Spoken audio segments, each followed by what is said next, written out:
ಈ ಸೆಷನ್ನಲ್ಲಿ ನಾವು ಅಡ್ಡ ಬ್ಯಾಲೆನ್ಸ್ಡ್ ಲೈನ್ HBL ಅನ್ನು ಹೇಗೆ ತೆಗೆದುಕೊಳ್ಳುವುದು ಎಂದು ಕಲಿಯಲಿದ್ದೇವೆ. ಈ ಸೆಷನ್ ಕೊನೆಯಲ್ಲಿ ನೀವು HBL ಅನ್ನು ವ್ಯಾಖ್ಯಾನಿಸಲು ಮತ್ತು HBL ಅನ್ನು ಅಳೆಯುವ ಹಂತಗಳನ್ನು ಪಟ್ಟಿ ಮಾಡಲು ಸಾಧ್ಯವಾಗುತ್ತದೆ. HBL ಎನ್ನುವುದು ಮಾದರಿಯ ಪರಿಭಾಷೆಗಳಲ್ಲಿ ಒಂದಾಗಿದೆ. ನೆಲಕ್ಕೆ ಸಮಾನಾಂತರವಾಗಿರುವ ಫಾರ್ಮ್ನ ಸುತ್ತಲೂ ಗುರುತಿಸಲಾದ ಯಾವುದೇ ಲೈನ್ಗೆ ಇದು ರೆಫರೆನ್ಸ್ ಆಗಿದೆ. ಇದನ್ನು ಸಂಕ್ಷಿಪ್ತವಾಗಿ HBL ಎಂದು ಕರೆಯಲಾಗುತ್ತದೆ.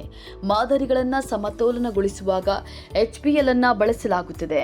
ಮಾದರಿಯನ್ನ ಸಮತೋಲನಗೊಳಿಸುವುದು ಉಡುಪುಗಳ ಮಿಶ್ರಣ ಮತ್ತು ಫಿಟ್ ಅನ್ನು ಸುಧಾರಿಸಲು ಸೇರುವ ನಮೂನೆಗಳ ಭಾಗಗಳ ನಡುವಿನ ವ್ಯತ್ಯಾಸ ಹೊಂದಿಸಲು ಇದನ್ನು ಕಂಡುಹಿಡಿಯಲಾಗುತ್ತದೆ. ಇದನ್ನು ಬ್ಯಾಲೆನ್ಸಿಂಗ್ ಪ್ಯಾಟರ್ನ್ ಎಂದು ಕರೆಯಲಾಗುತ್ತದೆ. ಸಮತೋಲನ ಉಡುಪಿನ ಭಾಗಗಳ ನಡುವಿನ ಪರಿಪೂರ್ಣ ಸಂಬಂಧವು ಒಂದು ಘಟಕವನ್ನು ರೂಪಿಸಲು ಸಂಯೋಜಿಸಲ್ಪಟ್ಟಿರುತ್ತದೆ. ಇದರಲ್ಲಿ ಪ್ರತಿಯೊಂದು ಭಾಗವು ನಿಖರವಾದ ಅನುಪಾತದಲ್ಲಿರುತ್ತದೆ ಮತ್ತು ಇನ್ನೊಂದಕ್ಕೆ ಹೊಂದಾಣಿಕೆ ಮಾಡುವುದನ್ನು ಸಮತೋಲನ ಎಂದು ಕರೆಯಲಾಗುತ್ತದೆ. ಉಡುಪು ಸಮತೋಲನದಲ್ಲಿದ್ದಾಗ ಸಮತೋಲನ ಸಂಭವಿಸುತ್ತದೆ. ಯಾವುದೇ ಕೋನದಿಂದ ನೋಡಿದ್ರೂ ಉಡುಪು ಕ್ರಮಬದ್ಧವಾಗಿ ಕಾಣಿಸಬೇಕು.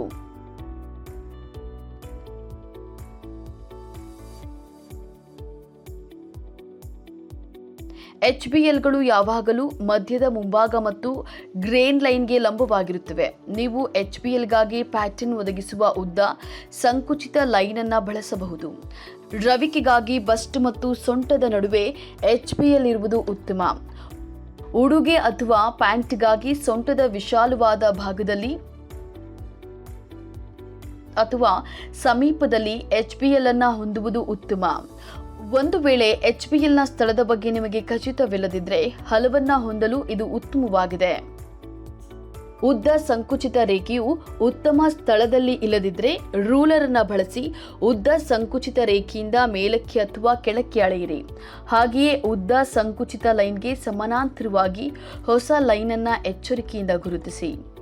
ಒಂದು ವೇಳೆ ಮಾದರಿಯ ಮೇಲೆ ಉದ್ದ ಸಂಕುಚಿತ ಲೈನ್ ಇಲ್ಲದಿದ್ದರೆ ಇಲ್ಲಿ ತೋರಿಸಿರುವಂತೆ ಮಾದರಿಯ ಮೇಲೆ HBL ಅನ್ನು ಬಿಡಿಸಿ. ಮುಂಭಾಗದ ಮಾದರಿಯ ತುಣುಕಿನೊಂದಿಗೆ ಪ್ರಾರಂಭಿಸಿ. ಮಾದರಿಯನ್ನ ಗ್ರಿಡ್ ಬೋರ್ಡ್ನಲ್ಲಿ ಇರಿಸಿ. ಮಧ್ಯದ ಮುಂಭಾಗವನ್ನು ಜೋಡಿಸಿ ಅಥವಾ ಗ್ರಿಡ್ ಲೈನ್ನೊಂದಿಗೆ ಗ್ರೇನ್ ಲೈನ್ ಬಾಣವನ್ನು ಇರಿಸಿ. ನಂತರ ನೀವು HBL ಇರಬೇಕೆಂದು ಬಯಸುವ ಸ್ಥಳದಲ್ಲಿ ರೂಲರ್ ಅನ್ನು ಬಳಸಿಕೊಂಡು ಲಂಬವಾದ ಗ್ರಿಡ್ ಲೈನ್ಗಳಲ್ಲಿ ಒಂದನ್ನು ಎಳೆಯಿರಿ. ಬಲಭಾಗದಲ್ಲಿರುವ ಫೋಟೋದಲ್ಲಿ ನೀವು 2 HBLಗಳನ್ನು ನೋಡಬಹುದು. ಪಕ್ಕದ ನಮೂನೆಯ ತುಣುಕಿನ ಉದಾಹರಣೆಗೆ ಹಿಂಭಾಗ ಅಥವಾ ಬದಿಯ ಮುಂಭಾಗ ಉಡುಪಿನಲ್ಲಿ ರಾಜಕುಮಾರಿ ಲೈನ್ಗಳಿದ್ರೆ ಮೇಲೆ HBL ಸ್ಥಳವನ್ನು ಗುರುತಿಸಲು ಪಕ್ಕದ ನಮೂನೆಯ ತುಣುಕನ್ನು ಈಗಾಗಲೇ ಗುರುತಿಸಲಾದ ಮಾದರಿಯ ತುಣುಕಿನ ಮೇಲೆ ಇರಿಸಿ. HBLನ ಪ್ರದೇಶದಲ್ಲಿ ಪಕ್ಕದ ಸೀಮ್ಗಳು ಮತ್ತು ನಾಚಸ್ ಜೋಡಿಸಿ. ಕೆಳಗಿನ ಪ್ಯಾಟರ್ನ್ ಪೀಸ್ನಲ್ಲಿ ಸೀಮ್ ಲೈನ್ ಅನ್ನು HBL ಛೇದಿಸುವ ಸ್ಥಳದಲ್ಲಿ ಮೇಲ್ಭಾಗದ ಪ್ಯಾಟರ್ನ್ ತುಣುಕನ್ನು ನಿಖರವಾಗಿ ಗುರುತಿಸಿ. ಚಿತ್ರದಲ್ಲಿ ಪಕ್ಕದ ಮಾದರಿಯ ತುಂಡು ಮುಂಭಾಗದ ಮಾದರಿಯ ಮೇಲ್ಭಾಗದಲ್ಲಿದೆ. ಪಕ್ಕದ ಸೀಮ್ಗಳನ್ನು ಜೋಡಿಸಲಾಗಿದೆ. ಅಂತಿಮವಾಗಿ ಗ್ರಿಡ್ ಬೋರ್ಡ್ನಲ್ಲಿ ಪಕ್ಕದ ಮಾದರಿಯ ತುಂಡನ್ನು ಇರಿಸಿ. ಗ್ರಿಡ್ನೊಂದಿಗೆ ಗ್ರೇನ್ ಲೈನ್ ಬಾಣವನ್ನು ಜೋಡಿಸಿ. ಹೊಸ HBL ಪ್ಲೇಸ್ಮೆಂಟ್ ಅನ್ನು ಸೂಚಿಸುವ ಗುರುತು ಗ್ರಿಡ್ ಲೈನ್ನಲ್ಲಿ ಬೀಳುವವರೆಗೂ ಈ ದೃಷ್ಟಿಕೋನದಲ್ಲಿ ಪ್ಯಾಟರ್ನ್ ಅನ್ನು ಮೇಲಕ್ಕೆ ಅಥವಾ ಕೆಳಕ್ಕೆ ವರ್ಗಾಯಿಸಿ. ರೂಲರ್ ಅನ್ನು ಬಳಸಿ ಗ್ರೇನ್ ಲೈನ್ನ ಬಾಣಕ್ಕೆ ಲಂಬವಾಗಿರುವ ಈ ಗ್ರಿಡ್ ಲೈನ್ ಉದ್ದಕ್ಕೂ ಎಳೆಯಿರಿ. ಯಾವುದೇ ಇತರ ಪಕ್ಕದ ಪ್ಯಾಟರ್ನ್ ತುಣುಕುಗಳಿಗಾಗಿ B ಮತ್ತು C ಹಂತಗಳನ್ನು ಪುನರಾವರ್ತಿಸಿ. ಈಗ ನಾವು ಒಂದು ಕೆಲಸವನ್ನು ಮಾಡೋಣ. ಈ ಕಾರ್ಯವನ್ನು ನಿರ್ವಹಿಸಲು ನಿಮಗೆ ಅಳತೆ ಟೇಪ್, ಉಡುಗೆ ರೂಪ, ಕಾಗದ ಅಥವಾ ನೋಟ್ಬುಕ್ ಮತ್ತು ಪೆನ್ಸಿಲ್ ಅಥವಾ ಪೆನ್ ಅಗತ್ಯವಿದೆ. ಸಮತೋಲನ ಲೈನ್ ಅನ್ನು ತೆಗೆದುಕೊಳ್ಳುವುದು ಈ ಕಾರ್ಯವಾಗಿದೆ. ಮೊದಲ ಹಂತವೆಂದರೆ ನೆಲದಿಂದ ಪಿನ್ ಮಾರ್ಕ್ X ವರೆಗೆ ಕೇಂದ್ರವನ್ನು ಮುಂಭಾಗವಾಗಿ ಅಳೆಯುವುದು.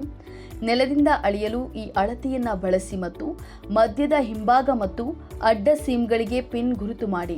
ತೆಗೆದುಕೊಂಡ ಅಳತೆಗಳನ್ನು ಮರುಪರಿಶೀಲಿಸಿ. ಪ್ರತಿಯೊಂದು ಪಿನ್ ಗುರುತುಗಳನ್ನು ಸ್ಪರ್ಶಿಸುವ ಸೊಂಟದ ಸುತ್ತಲೂ ಲೈನ್ ಎಳೆಯಿರಿ ಅಥವಾ ಹಿಪ್ ಲೈನ್ ಸುತ್ತಲೂ ಎಲಾಸ್ಟಿಕ್ ಹಾಕಿ. ಅಂತಿಮವಾಗಿ ಪ್ರತಿ ಪಿನ್ ಹೆಡ್ ಸ್ಥಳದಲ್ಲಿ ಎಲಾಸ್ಟಿಕ್ ಪಿನ್ ಮಾಡಿ. ಸ್ಟ್ಯಾಂಡರ್ಡ್ ಹಿಪ್ ಡೆಪ್ತ್ ಕಿರಿಯರು ಮತ್ತು ಪುಟಾಣಿಗಳಿಗೆ ಮಧ್ಯದ ಮುಂಭಾಗದ ಸೊಂಟದಿಂದ 6 ರಿಂದ 7 ಇಂಚುಗಳಷ್ಟು ಕೆಳಗಿರುತ್ತದೆ ಮತ್ತು ಮಿಸ್ಸಿ ಗಾತ್ರಕ್ಕೆ 8 ರಿಂದ 9 ಇಂಚುಗಳಷ್ಟು ಕೆಳಗಿರುತ್ತದೆ.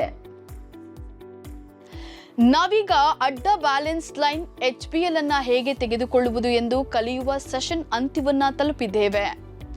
ನೀವೀಗ HBL ಅನ್ನು ವ್ಯಾಖ್ಯಾನಿಸಲು ಮತ್ತು HBL ಅನ್ನು ಅಳೆಯುವ ಹಂತಗಳನ್ನು ಪಟ್ಟಿ ಮಾಡಲು ಸಾಧ್ಯವಾಗುತ್ತದೆ.